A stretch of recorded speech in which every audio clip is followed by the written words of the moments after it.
Oye, una pregunta, ¿cómo Ren y Stimpy se convirtieron en los dibujos animados más polémicos de los años 90? Donde creados por John Kricfalusi, que sufría severos trastornos mentales, esta serie infantil ocultaría una historia llena de creatividad, pero sobre todo de abusos, donde sus trabajadores temían hacer mal su trabajo por las posibles represalias de su director. Así que para entenderlo todo, veamos cómo se hizo la serie creada para revolucionar la animación. Para empezar este viaje tenemos que hablar de su creador, Kricfalusi, que durante los 80 comenzaría a trabajar en varias series animadas de gran éxito de la época como animador, pero sería aquí mucho antes de que ni siquiera Ren y Stimpy fueran una idea cuando aparecería el pensamiento que les daría su origen. La animación había muerto, y es que Kricfalusi estaba lleno de frustración por cómo las grandes compañías estaban tratando al medio animado, priorizaban las series de bajo presupuesto que pudiesen producir en masa, que aunque no tuviesen ninguna personalidad, servían para vender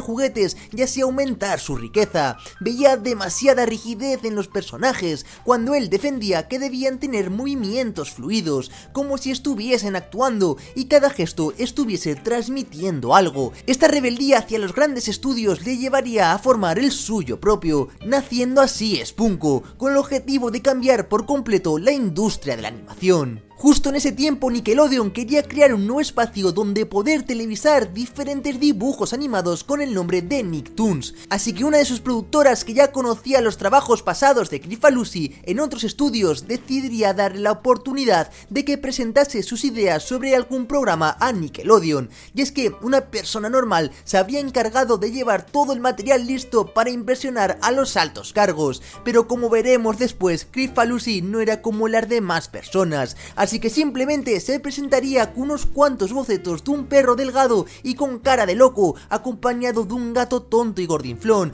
llamados Ren y Stimpy. Nickelodeon se quedaría a cuadros, nunca se habrían imaginado una idea tan bizarra como esta, pero decidieron darle una oportunidad y encargarles un episodio piloto, pero con una única condición: los diseños de los personajes eran demasiado perturbadores, así que deberían suavizarlos. A Kricfalusi no le gustó demasiado la idea, pero no podía desaprovechar una oportunidad así que aceptaría, porque quería rebelarse contra la industria, pero de poco le servía si ni siquiera tenía la oportunidad de sacar su producto a la televisión. Y es que la creación de este primer capítulo fue un auténtico infierno. Para empezar, cambiaría por completo la forma de trabajar que durante tantos años habrían utilizado sus animadores. Dejarían atrás el crear primero el guión escrito para luego hacer el guión gráfico, ya que decía que este método únicamente mataba la creatividad de los programas, por lo que lo haría al revés. Primero dibujaba todas las escenas sin saber realmente a dónde se iba a dirigir la historia,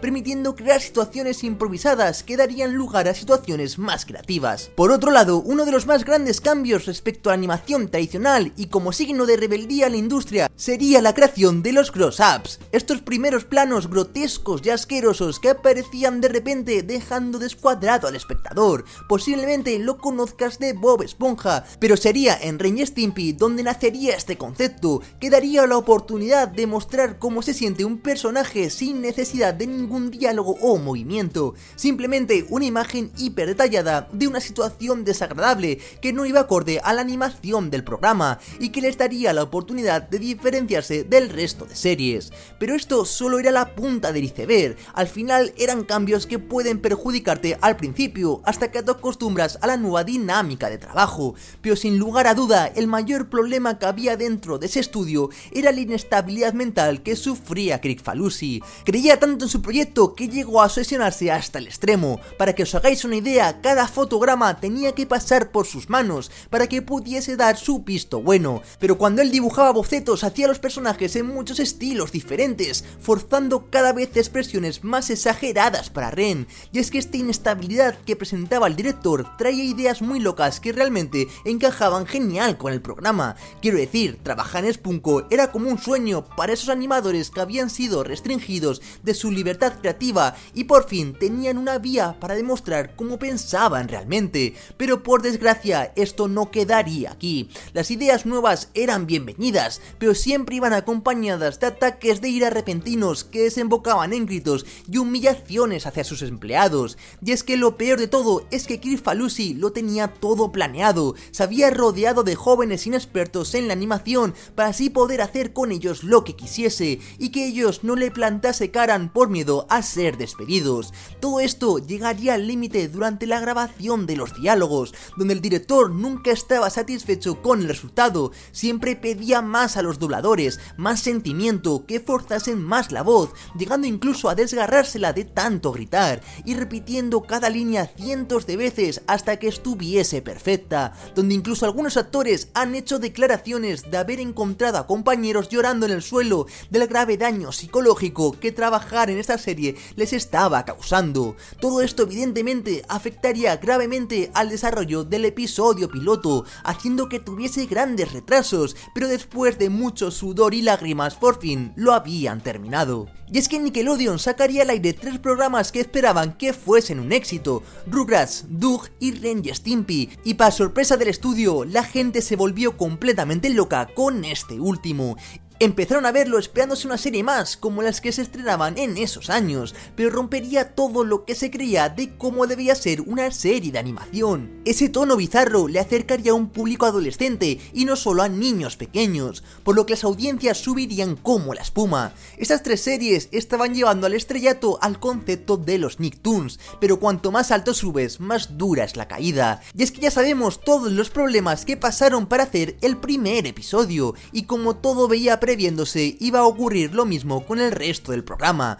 Ya empezarían mal porque el segundo capítulo tuvo que retrasarse una semana porque Kricfalusi no lo tenía listo dentro del tiempo de entrega, donde sumado a esto, mucho material tenía que ser descartado por ser extremadamente violento para el tono que Nickelodeon quería. Todo esto generó un completo caos dentro del estudio. La censura que tanto querían evitar ahora era el día a día a la hora de trabajar. Esto provocaría mucho estrés entre los trabajadores, y además Kricfalusi se negaba a hablar directamente con los ejecutivos de Nickelodeon si no era a través de su abogado. Así que después de la primera temporada todo llegaría a un límite en 1992 y Kricfalusi sería finalmente despedido de Nickelodeon, lo que haría que perdiese por completo la cabeza. Y si te había parecido turbia la historia hasta ahora, espérate, porque ahora viene lo peor. Aprovechándose de la fama que había conseguido con Ren y Stimpy, iniciaría contacto con chicas menores de edad de familias humildes y que tenían como sueño ser dibujantes profesionales.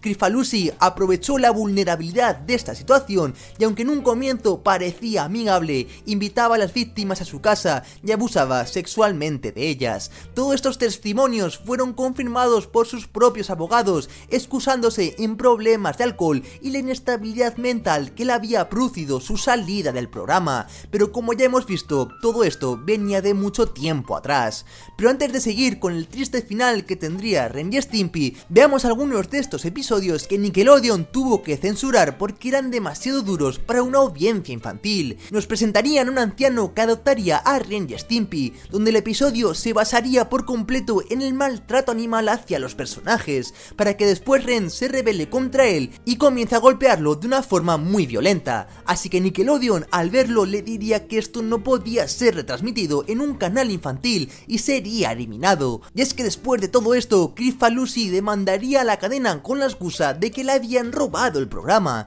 pero esto no tenía ningún fundamento legal porque había abandonado los derechos de Ren y Stimpy en el momento que hizo el contrato con Nickelodeon, así que simplemente ya no le pertenecía. La cadena decidiría contactar con el co-creador de Spunko y seguir con el programa, pero sin la ayuda de Kricfalusi, así que toda esa violencia extrema y las connotaciones sexuales del principio desaparecerían, centrándose más en el humor absurdo. Y aunque el ambiente de trabajo mejoró mucho con la despedida del director, el programa lamentablemente no pudo mantener el nivel de los primeros episodios, lo que provocaría que en 1996, después de 5 temporadas, Ren y Stimpy finalmente fuese cancelado de forma definitiva. Pero esto no acabaría así de fácil para la pareja, porque en 2003 Kricfalusi volvería a conseguir los derechos de Ren y Stimpy, ya fuera saliera de las manos de Nickelodeon, produciría una nueva serie, de nuevo sin censura y enfocada a un público más adulto. Pero aunque los personajes habían cosechado una importante reputación,